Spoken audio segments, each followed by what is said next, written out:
but Kian Fardin lining up on the front row. Big pressure on the Swiss man's shoulders. And for Enzo Tarmanichkul, he needs a good start to get in front of his main rival here this week in the World Championship fight. Kian Fardin and Anatoly Kavalkin from Andrea Dupé and Matej Gladic. Enzo Tarmanichkul and Alfie Slater from Joshua Graham and Ivo Bashterda. Tobias Clausen, Kilian Josselman, Sandro Perez, Marcus Sater from Max Walton and Thomas Straubing.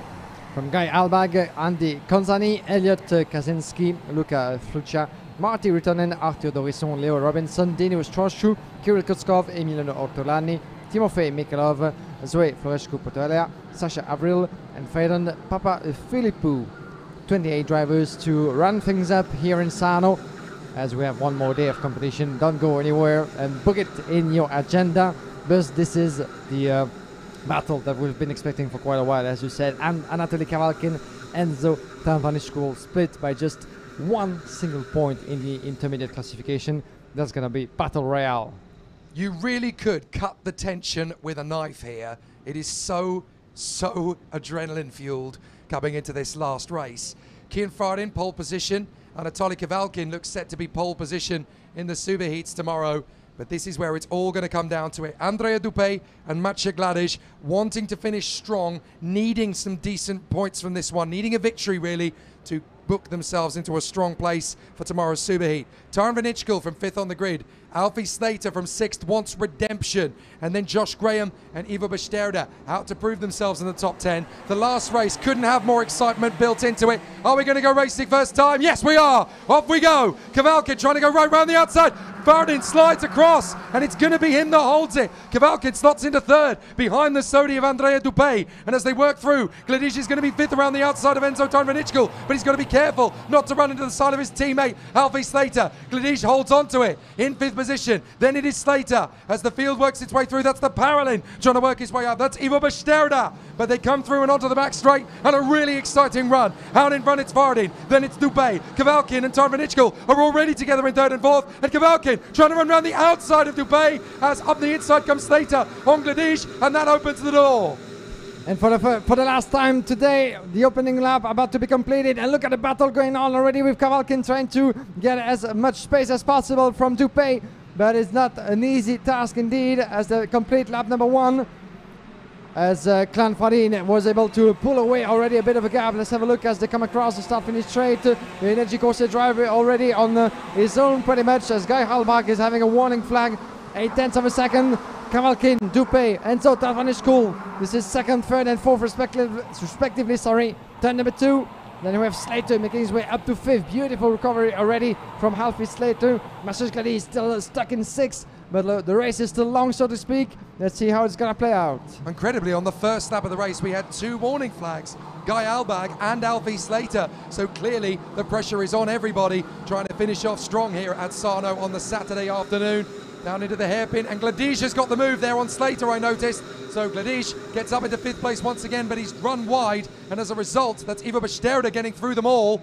So Bashterda has managed to work his way up into 5th place in the Paralin. So it is going to be Bashterda, Gladic, Slater, Graham, Josselman and Saita in the top 10. But Tarmanichkul is still under pressure, trying to close up on Anatoly Kavalkin, who is now within half a second of the race leader, Kian Fardin. So Tarmanichkul having got past Dupé, and now we've got Bashterda.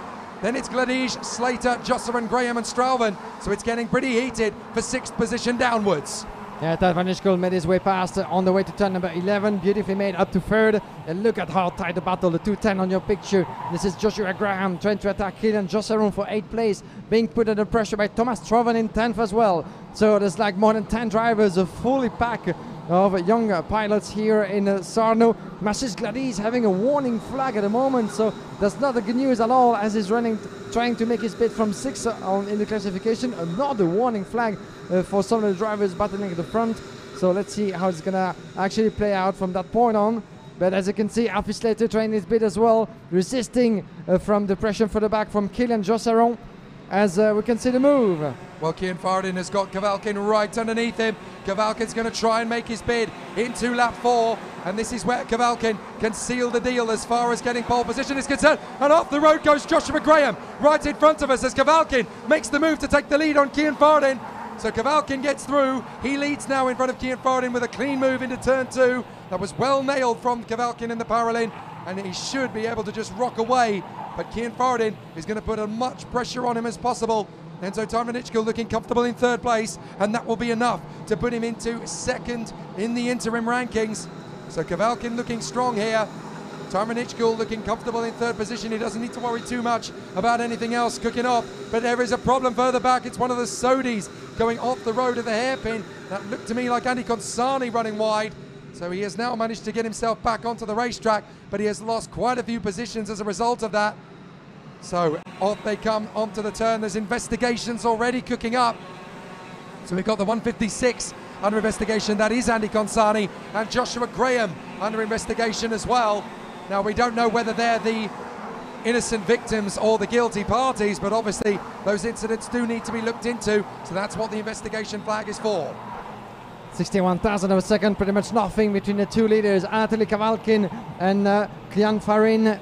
In 2nd place at the moment, the Energy Corset driver putting so much pressure as much as he can on the leader on the way to the hairpin after the back straight, but nothing's happening yet. He's waiting for the right amount of time, the right window to open in front of him, of his eyes, and let's see if he's going to be able to take advantage of that opportunity. If whatever comes out, we'll see about that. But Kavalkin and Kian Fardin 1 and 2, 1.2 seconds in front of Enzo Tarvanishkul, who doesn't need to do too much indeed. He needs to stay in that position in order to secure what will be the pole position for the superheat number 2, the superheat B, as we come into the penultimate lap of the race and of the day here in Sarno, with the fading sun on the horizon, and still those two glued together for just 1 tiny tenth of a second. Passes lap for Masses Gladys still being investigated at the moment by the marshals, but who will prevail? Will it be Anatoly Kavalkin, as he's been doing so far, coming from the European Championship when he sealed the deal and won the title? Will it be Kian Fardin, that we didn't expect at that level, and that will do everything that he has to translate that into winning results tomorrow? Kian Fardin is driving so smart here, just parking himself underneath Anatoly Kavalkin's parallel, just letting him do all the hard work until they get onto the final lap. And Kian Fardin really needs a victory to get himself ahead of the likes of Molnar, Gladish and Hideg. He goes for the move in the final bend, and Kian Fardin takes the lead with 1 lap to go. So Kian Fardin has actually got the position here in front of Anatoly Kavalkin, and they have lost half a second to Enzo Tarvanichko. Now watch Kian Fardin park the bus on the apex. He's going to try and hold Anatoly Kavalkin at bay. This is great news for Tarvanichko, because he is eating up the road to catch them. Fardin hanging on in front of Kavalkin. Fardin still parking the bus. Kavalkin trying to get back on terms. Tarvanichko getting closer and closer all the time. Lucas Flusha bangs in the fastest lap, but on the back straight, this is all going to be about what Fardin does here with Kavalkin. Kavalkin has got an investigation flag. He's going to dive in on Fardin, but they both drift wide. Tarvanichko is going to get them both. Tarvanichko takes the lead, and this is going to put him in the lead of the interim standings. He's going to overtake Kavalkin. Kavalkin is going to drop 2 points. Tarvanichko is going to drop nothing. Tarvanichko will suddenly take the lead of this World Championship fight. Fardin coming up alongside Kavalkin, but it's Tarvanichko. He takes pole position for tomorrow's World Championship Sunday. What a drive from Tarvanichko. Magic! Magic is the word indeed. What a finish from Enzo Tarvanishkul, who had waited for the good moment to dive in, as while the leaders in front of him were too busy battling, too busy losing time and momentum. Enzo Tarvanishkul just waited for the right moment.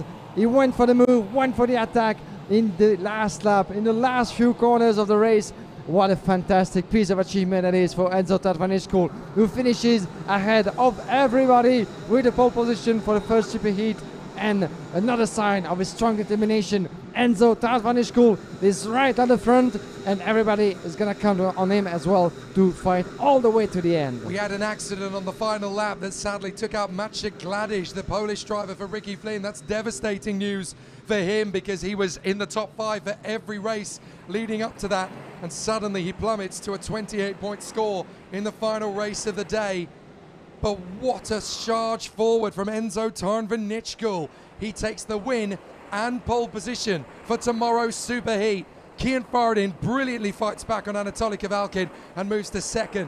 Ivo Besterda is in fourth place, from Kilian Josserin and Marcus Saita, ahead of Kirill Kutskov, Lucas Flusha, Thomas Strauven, Andrea Dupé, Leo Robinson, Sandro Perez, Tobias Clausen, Guy Albag and Andy Consani.